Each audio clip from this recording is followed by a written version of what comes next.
الحمد لله نحمده ونستعينه ونستغفره ونؤمن به ونتوكل عليه ونعوذ بالله من شرور أنفسنا ومن سيئات أعمالنا من يهده الله فلا مضل له ومن يضلله فلا هادي له ونشهد أن لا إله إلا الله وحده لا شريك له ولا نظير له ولا وزير له ولا مشير له ولا معين له وصلوا على سيد الرسل وخاتم الأنبياء المبعوث إلى كافة للناس بشيرا ونذيرا وداعيا إلى الله بإذنه وسراجا منيرا أما بعد فأعوذ بالله من الشيطان الرجيم بسم الله الرحمن الرحيم إنما يوفى الصابرون أجرهم بغير حساب وقال النبي صلى الله عليه وسلم الصبر ردائي صدق الله العلي العظيم وصدق رسوله النبي الكريم اے غم کے مارے تیرا غم دور ہو جائے گا اے غم کے مارے تیرا غم دور ہو جائے گا اطمینان رکھ کہ تیرے لیے کافی ہے بس اللہ مانا کہ مایوسی بہت پریشان کن ہوتی ہے مانا کہ مایوسی بہت پریشان کن ہوتی ہے مایوس نہ ہو کہ تیرا مشکل کشا ہے بس اللہ مایوس نہ ہو کہ تیرا مشکل کشا ہے بس اللہ فکر مت کر کہ تدبیر اس کے ہاتھ ہے فکر مت کر کہ تدبیر اس کے ہاتھ ہے بہتری اسی میں ہے جو کچھ کرتا ہے بس اللہ عشق جو تیرے ہیں تو رکھ یقین اللہ پر عشق جو تیرے ہیں تو رکھ یقین اللہ پر کہ زحمتوں کو رحمتوں میں بدلتا ہے بس اللہ میرے محترم بزرگوں اور دوستوں آج کے اس باوقار اور پرسکون مجلس میں اور علماء کرام کی موجودگی میں مجھ جیسے لوگوں کا کچھ عرض کرنا ایسا ہی ہے جیسے سورج کے سامنے جگنوں کا چمکنا لیکن پھر بھی میں بڑوں کا حکم مانتے ہوئے اپنی اصلاح کی غرض سے ایسی جرأت اور ہمت کر رہا ہوں آپ حضرات دعا کریں کہ اللہ رب العزت صحیح بات کہنے کی توفیق عطا فرمائے میرے محترم بزرگوں اور دوستوں دو قدم دو قطرے اور دو پھوٹ اللہ رب العزت کے نزدیک بہت زیادہ پسند ہے وہ کون سے پھوٹ ہیں جو اللہ رب العزت کے نزدیک سب سے زیادہ پسندیدہ ہے تو ان میں سے ایک صبر کا پھوٹ اور دوسرا غصے کا پھوٹ ہے میرے محترم بزرگوں اور دوستوں اب سوال یہ پیدا ہوتا ہے کہ صبر کہتے کسے ہیں تو لغت میں جو صبر کے معنی آتے ہیں وہ روکنے اور تھمنے کے آتے ہیں، یعنی مصیبت اور پریشانی کے وقت اپنی زبان کو شکوہ شکایت سے روکے رکھنا، اور شریعت کی زبان میں صبر کہتے ہیں دل کو ناگوار چیزوں پر جمائے رکھنا، قائم رکھنا۔ میرے محترم بزرگوں اور دوستوں، صبر کی 3 قسمیں ہیں، ان میں سے ایک ہے صبر علی المعصیت، تو دوسرا ہے صبر علی الطاعت، تو تیسرا ہے صبر علی المصیبت۔ صبر علی المعصیت کہتے ہیں کہ اپنے آپ کو گناہوں سے روکے رکھنا، اپنے آپ کو گناہوں سے بچائے رکھنا۔ دوسرا ہے صبر علی الطاعت، صبر علی الطاعت کہتے ہیں کہ ہر حال میں اللہ رب العزت کے حکموں کو پورا کرنے کی کوشش کرنا۔ تیسرا ہے صبر علی المصیبت، صبر علی المصیبت کہتے ہیں کہ اپنے اوپر آئی ہوئی تمام مصیبتوں اور پریشانیوں کا کسی سے اللہ رب العزت کی شکایت نہ کرنا، یعنی ہر حال میں اللہ رب العزت کے فیصلے پر راضی رہنا۔ میرے محترم بزرگوں اور دوستوں، یہ دنیا ہر انسان کے لیے ایک امتحان گاہ ہے۔ یہاں ہر وقت ہر انسان کا امتحان لیا جاتا ہے، اس کو آزمایا جاتا ہے۔ آدمی کو پریشانی سے پریشان نہیں ہونا چاہیے، بلکہ اس کو یہ سوچنا چاہیے کہ جس طرح سے آسانی، سہولت، خوشحالی ہمارے پاس سے چلی گئی، ختم ہو گئی، ایک وقت ایسا آئے گا کہ یہ مصیبت، پریشانی بھی ہمارے پاس سے چلی جائے گی، ختم ہو جائے گی۔ میرے محترم بزرگوں اور دوستوں، یہ دنیا ہر انسان کے لیے ایک مسائل ہے۔ یہاں ہر وقت ہر انسان کو کوئی نہ کوئی مسئلہ درپیش ہوتا ہے، ایک سے بچ کر نکلتا ہے تو دوسرا سامنے آ جاتا ہے، اور اسی کا نام زندگی ہے۔ دنیا کا پل صراط ہے یہ گردش جہاں، دنیا کا پل صراط ہے یہ گردش جہاں، اس پل سے ہم سبھی کو گزارے گی یہ زندگی۔ میرے محترم بزرگوں اور دوستوں، دنیا میں ایسا کوئی شخص نہیں آیا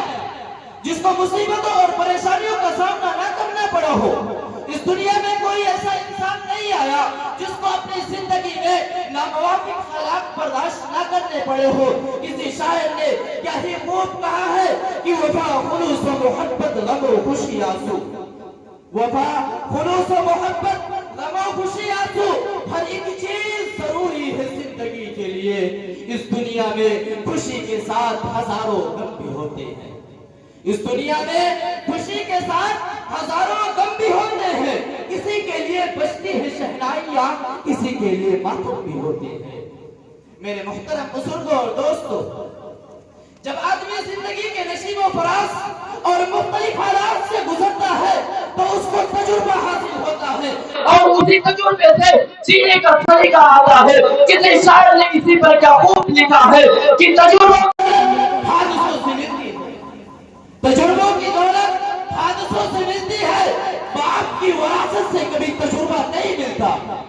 میرے محترم بزرگوں اور دوستوں، اور یہ بات بھی یاد رکھیے، جو اپنے نبی کریم صلی اللہ علیہ وسلم کے طریقے پر جتنا ہی زیادہ چلنے والا ہوگا، جو اپنے نبی کریم صلی اللہ علیہ وسلم سے جتنا ہی زیادہ محبت کرنے والا ہوگا، اتنا ہی اسے مصیبتوں، پریشانیوں اور ناموافق حالات سے دوچار ہونا پڑے گا۔ زندگی کے طویل راستے میں جس نے ٹھوکر نہیں کھائی، زندگی کے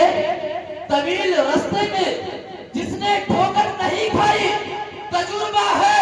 کہ اس مسافر نے کبھی اپنی منزل نہیں پائی۔ میرے محترم بزرگوں اور دوستوں، اب سوال یہ پیدا ہوتا ہے کہ اللہ رب العزت انسان کو مصیبتوں اور پریشانیوں میں کیوں مبتلا کرتے ہیں؟ تو سنیے، ایک حدیث کا مفہوم ہے، اللہ کے نبی جناب محمد رسول اللہ صلی اللہ علیہ وسلم نے ارشاد فرمایا کہ اللہ رب العزت جب کسی بندے کو گناہوں سے پاک و صاف کر کے اس کو جنت کے اعلیٰ مقام پر فائز کرنا چاہتے ہیں تو اس کو طرح طرح کی مصیبتوں اور پریشانیوں میں مبتلا کر کے اس کے گناہوں کو اس طرح پاک و صاف کر دیتے ہیں جیسے سونے کو آگ سے پاک صاف اور چمکدار بنا دیا جاتا ہے۔ میرے محترم بزرگوں اور دوستوں، تو معلوم یہ ہوا کہ یہ جو مصیبت اور پریشانیاں آتی ہے وہ اللہ رب العزت کی طرف سے زحمت نہیں بلکہ رحمت ہوا کرتی ہے۔ کسی شاعر نے کیا خوب کہا ہے کہ نہ گھبرا شدت غم حصول کامیابی میں، نہ گھبرا شدت غم حصول کامیابی میں، کہ شاخے گل پہ گل آنے سے پہلے کھار آتے ہیں، کہ آنے والی ہر مصیبت باعث نعمت ہے، دے تو جاتی ہے نباہی زندگی کے تجربات۔ میرے محترم بزرگوں اور دوستوں، معلوم یہ ہوا کہ انسان کے دل میں مچھلی کھانے کی خواہش پیدا ہوئی۔ اللہ رب العزت نے دو فرشتوں کو بلایا، ان میں سے ایک کو حکم دیا کہ فلاں شہر میں ایک غیر مسلم مرنے کے قریب ہے اور اسے مچھلی کھانے کی خواہش پیدا ہو رہی ہے، لہذا جاؤ اور اس کے گھر کے قریب تالاب میں ایک بڑی مچھلی ڈال دو تاکہ مرتے مرتے وہ اپنی خواہش کو پوری کر سکے۔ دوسرے فرشتے کو حکم دیا کہ اسی شہر میں ایک مسلمان جو مرنے کے قریب ہے، اسے روغن زیتون کھانے کی خواہش پیدا ہو رہی ہے، لہذا جاؤ اور اس کے الماری میں رکھے ہوئے روغن زیتون کو وہاں سے ہٹا دو، ضائع کر دو تاکہ وہ اپنی خواہش کو پوری نہ کر سکے۔ دونوں فرشتے اپنے اپنے مشن کو لے کر آگے بڑھ گئے، مگر دونوں کو اس متضاد حکم سے تعجب ہوا، مگر چونکہ اللہ رب العزت کا حکم تھا اس کو پورا ہی کرنا تھا۔ مگر جب دونوں فرشتے واپس آئے تو انہوں نے اللہ رب العزت کے بارگاہ میں عرض کیا کہ اے میرے پروردگار عالم، ایک مسلمان جو آپ کو ماننے والا ہے، آپ نے اس کو مرتے مرتے اپنی نعمت سے محروم رکھا، اور ایک کافر جو آپ کا باغی ہے، مرتے مرتے آپ نے اس کی خواہش کو پوری کر دی، کیا معاملہ ہے؟ یہ بات ہماری سمجھ میں نہیں آ رہی ہے۔ تو اللہ رب العزت نے جواب دیا کہ سنو، دنیا میں کافروں کے ساتھ معاملہ کچھ اور ہوتا ہے اور مسلمانوں کے ساتھ معاملہ کچھ اور ہوتا ہے۔ اگر کوئی کافر دنیا میں نیک کام کرتا ہے تو ہم اس کا بدلہ دنیا ہی میں ہی چکا دیا کرتے ہیں، اور اگر کوئی مسلمان گناہ کا کام کرتا ہے تو ہم اس کے گناہوں کا حساب دنیا میں ہی چکا دیا کرتے ہیں۔ چونکہ اس کافر نے اپنی زندگی میں جتنے نیک کام کیے تھے ہم نے ان سب کا بدلہ چکا دیا تھا، صرف ایک نیکی کا بدلہ باقی تھا۔ اب جب یہ مرنے کے قریب ہے تو اس کو مچھلی کھلا کر ہم نے اس کے ایک نیکی کا بدلہ بھی چکا دیا، تاکہ جب یہ کل قیامت کے دن میرے پاس آئے تو اس حال میں آئے کہ اس کے سارے نیکیوں کا بدلہ دنیا میں ہی مل چکا ہو، اور میں اس کے ساتھ وہی معاملہ کروں جو عام کافروں کے ساتھ کروں گا۔ میرے محترم بزرگوں اور دوستوں، اور مسلمان کا بیماری کے دوران اس کے سارے گناہ معاف ہو چکے تھے، صرف ایک گناہ اس کے سر پر باقی تھا، اس لیے میں نے اس کے روغن زیتون کی کھانے کی خواہش کو توڑ کر اس کے دل پر جو چوٹ لگائی ہے تاکہ اس کے ذریعے اس کے ایک گناہ کو معاف کر دو، اور وہ جب کل قیامت کے دن میرے پاس آئے تو اس حال میں آئے کہ وہ گناہوں سے دنیا میں ہی بالکل پاک و صاف ہو چکا ہو۔ میرے محترم بزرگوں اور دوستوں، تو معلوم یہ ہوا کہ اللہ رب العزت اپنے بندوں کے ساتھ جو کچھ بھی کرتا ہے اچھا ہی کرتا ہے۔ میرے محترم بزرگوں اور دوستوں،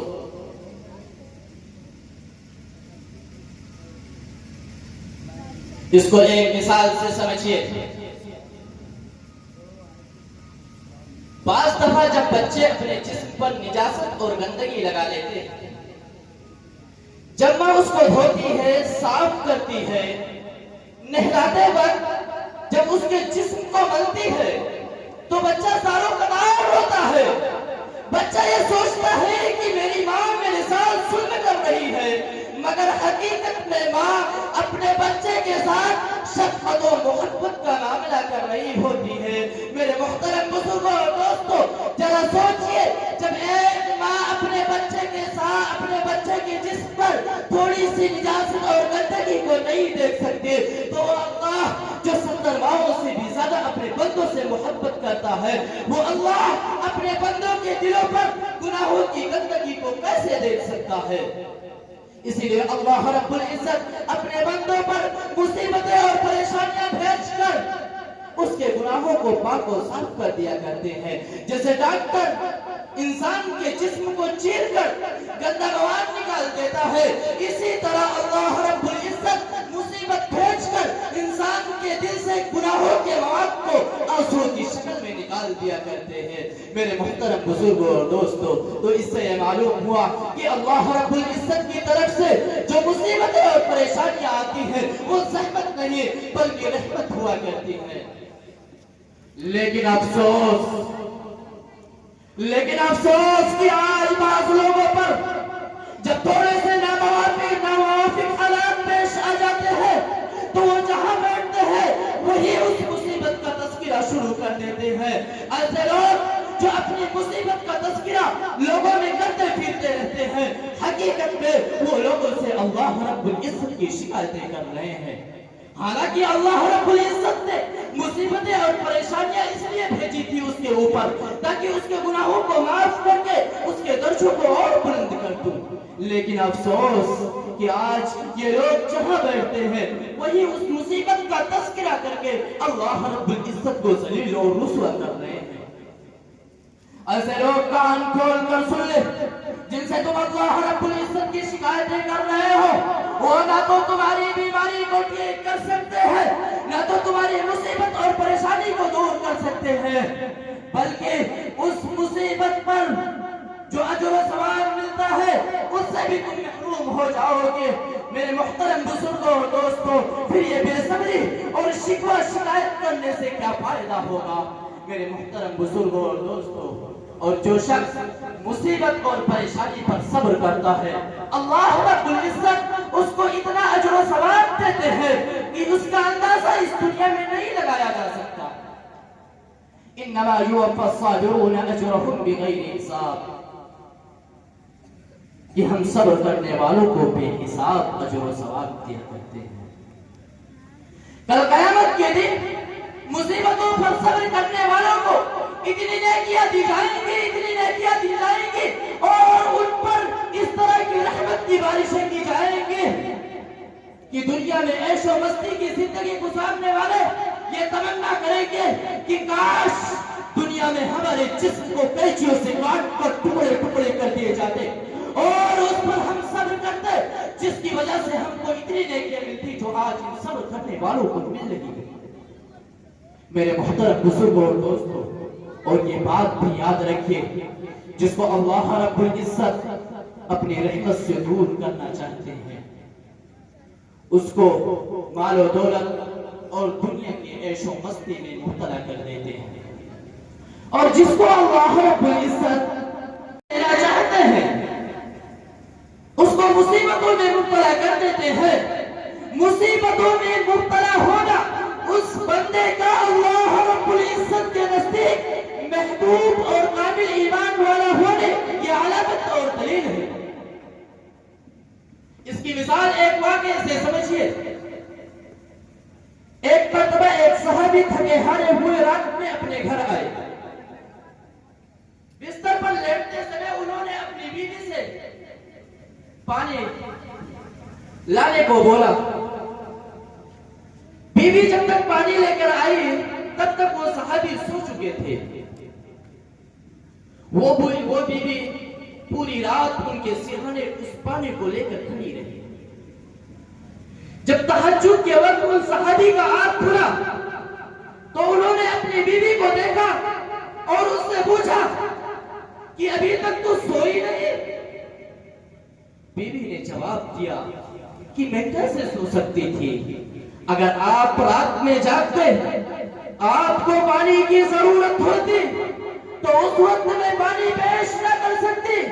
تو کل قیامت کے دن میں اپنے نبی کریم صلی اللہ علیہ وسلم کو کیا جواب دیتی؟ جبکہ میرے نبی کریم صلی اللہ علیہ وسلم کا یہ فرمان ہے، اگر کوئی مرد اپنی بیوی سے کہے کہ ایک پہاڑ کو اٹھا کر دوسرے پہاڑ پر رکھ دو، اگر وہ بیوی نہ اٹھا سکے مگر پھر بھی اٹھانے کے لیے تیار ہو جائے۔ میرے محترم بزرگوں اور دوستوں، وہ صحابی اپنی بیوی سے اتنا خوش ہوئے کہ خوشی کے عالم میں کہنے لگے کہ ماں تو آج کیا مانگتی ہے، میں تیرے ہر مانگ کو پوری کر دوں گا۔ وہ بیوی انکار کرتی رہی کہ مجھے کسی چیز کی ضرورت نہیں رہی، مجھے کسی چیز کی ضرورت نہیں ہے، مجھے کسی چیز کی کمی نہیں ہے، مگر وہ صحابی اصرار کرتے رہے۔ بالآخر وہ بیوی کہنے لگی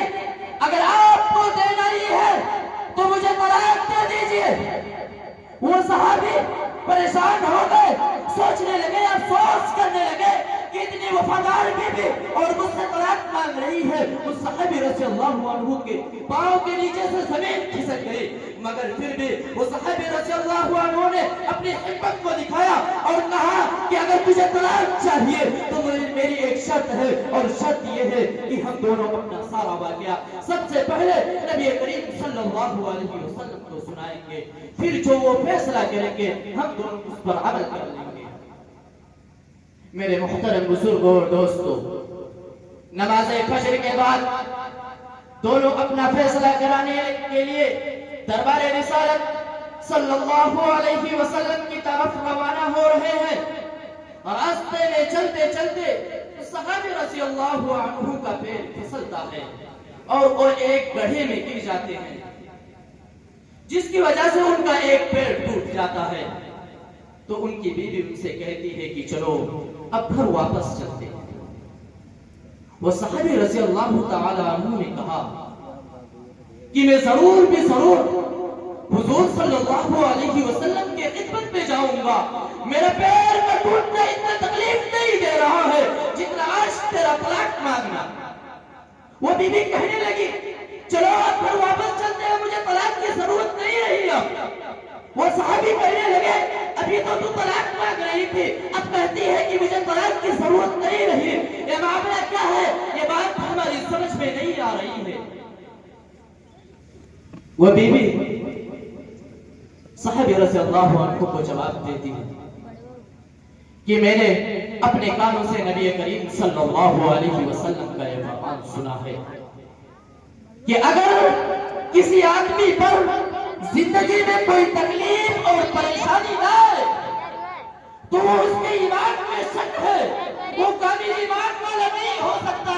اور مجھے آپ کے نکاح میں آئے 15 سال ہو گئے تھے، ابھی تک میں نے آپ پر کوئی پریشانی اور مصیبت نہیں دیکھی تھی، اس لیے مجھے آپ کے ایمان میں شک ہو رہا تھا،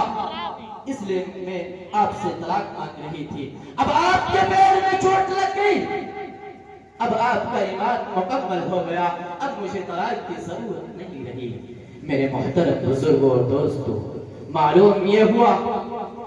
کہ انسانوں کے اوپر جو مصیبتیں اور پریشانیاں آتی ہیں وہ اس کے ایمان کو اور مکمل کرنے کے لیے آتی ہیں۔ کسی شاعر نے کیا ہی خوب کہا ہے، تم دے باد مخالف سے نہ گھبرانے کی آپ، یہ تو چلتی ہے تجھے اونچا اڑانے کے لیے۔ میرے محترم بزرگوں اور دوستوں، مصیبتوں پر صبر کرنے کا سب سے آسان نسخہ یہ ہے، جب کسی انسان پر کوئی مصیبت پریشانی آئے تو یہ سوچے وہ کہ جس طرح سے خوشحالی، آسانی، سہولت ہمارے پاس سے چلی گئی، ختم ہو گئی، ایک وقت ایسا بھی آئے گا یہ مصیبت، پریشانی، بیماریاں بھی ہمارے پاس سے چلی جائے گی، ختم ہو جائے گی۔ میرے محترم بزرگوں اور دوستوں، ان اشعار کے ساتھ میں اپنی بات کو ختم کر رہا ہوں کہ ہر ایک مصیبت کے تہ میں چھپی ہوتی ہے راحت بھی، ہر ایک مصیبت کے تہ میں چھپی ہوتی ہے راحت بھی، شب تاریخ کے دامن میں ہوتی ہے سحر پیدا، نہ کر تقدیر کا شکوہ مقدر آزماتا ہے، نہ کر تقدیر کا شکوہ مقدر آزماتا ہے، منزل خود ہی مل جائے گی قدم آگے بڑھا دے جا، مصیبت نام ہے اہل وفا کی آزمائش کا، مصیبت نام ہے اہل وفا کی آزمائش کا، اسی میں آدمی کا حوصلہ معلوم ہوتا ہے، نہ گھبرا شدت غم حصول کامیابی میں، نہ گھبرا شدت غم حصول کامیابی میں، کہ شاخ گل پہ گل آنے سے پہلے خار آتے ہیں۔ اللہم تقبل منا انکا انت السمیع العلیم وتب علینا انکا انت التواب الرحیم